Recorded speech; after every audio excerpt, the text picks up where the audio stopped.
Hey guys, I'm Ari from Boost Life, and today we have this brand new 2024 BMW M2.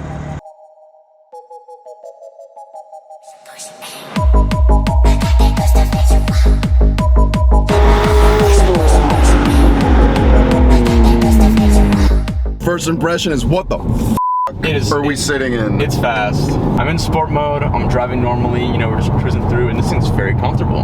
So that's boring, who wants to hear that? I mean,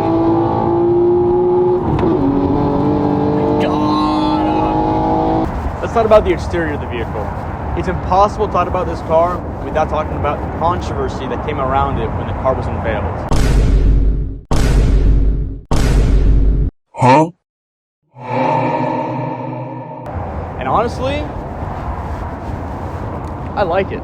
After seeing the G80 and the G82 grills, I gotta say the G87 might have the prettiest grills on any M car right now. BMW absolutely killed it, putting Michelin Pilot Sport 4S's on this car. The way this car grips with these things is insane. My personal favorite are the rear fenders of this car.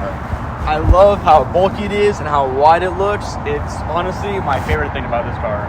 Interior impressions. We've been in this car for a few hours now. Julian, are you comfortable? I'm comfortable. Okay. And I'm very comfortable in these seats. I mean, I can really imagine myself, you know, on a road trip in these seats, no problem. My back supported, my butt supported, my legs supported. I feel great, okay? I love all the M stuff. I love the seats, how they have the blue and red. I like the seat belt. The only M thing I don't like is the plastic in the door. One downside I will say about the pedals is that my foot has been getting caught on the gas pedal and the brake. The brake pedal kind of has this weird overlapping, so when I'm trying to heel and toe, it's getting my foot stuck here and there. It's been kind of uncomfortable. The steering wheel is really bulky. If it was a little bit smaller, I'd be happier with it. It's really, really girthy. You know, for a track car, and you know, that's what it's marketed as, or a sports car, it's just a bit big. Other than that, it's very BMW in here. It feels very like I'm driving a BMW, like a modern BMW. I do want to talk about the screens though. There is nothing analog about the driver dash anymore.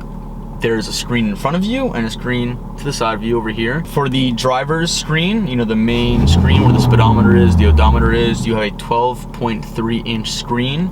It has different modes for, you know, different driving modes. If you're in like M mode, it'll change, or if you're in, you know, sport mode, it'll change, and to comfort mode, it'll change. To the right of the driver's screen, you have a 14.9-inch screen, and it has all the data you'd ever need in this car. You have navigation, you have setup info for the car, you know, Spotify, you have like news podcasts, BMW Assistant, interior lighting. Of those apps, my favorite one is the M Drift Analyzer. The M Drift Analyzer is a app on the BMW infotainment that tracks your drift. You can set your M traction level between 0 and 10. It'll record your duration of your slide or of your drift. It'll record how much angle you have on the drift and how much distance you went on the drift by yards.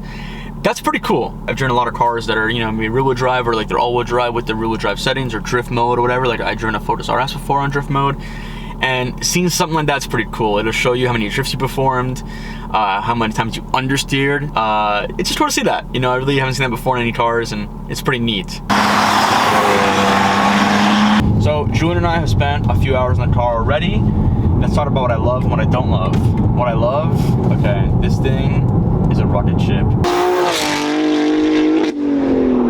God!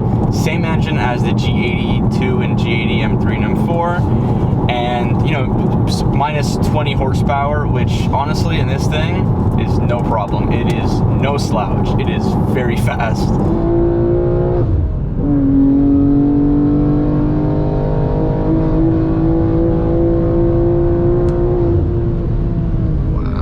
Wow. This thing's fast as fuck.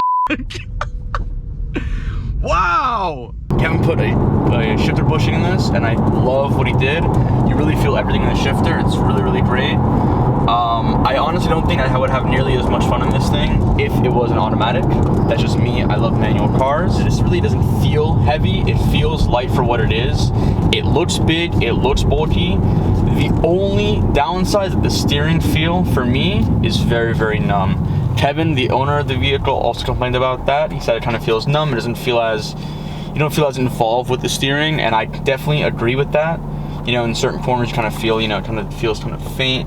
You don't feel like you would in like a E46 M3. This is a car that's, you know, 15 years older than that, 10 years. This is 10 years newer, 15 years newer than that, but still, E46 M3 up there, good catch. But as far as this thing and the driving experience, it's been a blast so far. So this thing is supposed to be an entry-level M car. Compared to an E46 M3 when it came out, the E46 was $33,000. Adjusted for inflation, that's the same price as this thing is new. You know, you're looking at like the 60, you know, close to 60, 70K range, which is how much the thing costs. This, in the modern day, you know, is a good entry-level sports car. It's kind of expensive. You're still getting an M car, and you get all the M bits. You get the M3 engine, and with a tune and downpipe, which this has a downpipe, not a tune yet, you're probably looking around the same horsepower as an M3. So it's really not bad. Obviously, the car performs very, very well. I would love to drive this on a track. I feel like it's just the right amount of rowdy. You know what? It's a little cushioned. It's a modern car, but from a modern car standpoint, it's the right amount of rowdy. And I've heard a lot of people say otherwise. You know, they complain about how this is not like the last M2, but this is, you know, last M2 came out, what, 6, 8 years ago now? This is what cars are like nowadays. And for it being a modern car, you know, with modern amenities, all this screens and all this, you know, fat weight and cushiony and, you know, the size of the car, it's rowdy in a good way. I really talked about my philosophy on cars. I like fun cars, you know? They don't need to be 1,000 horsepower. I mean, I had a Miata as my first car, and that was a blast to drive, and I would love another one. I have a Fiesta ST now, and I have 3 of them, and they're all a blast to drive, whether it's stock or, you know, full track build. They're just great cars. Final thoughts? Vlog style. Vlog style?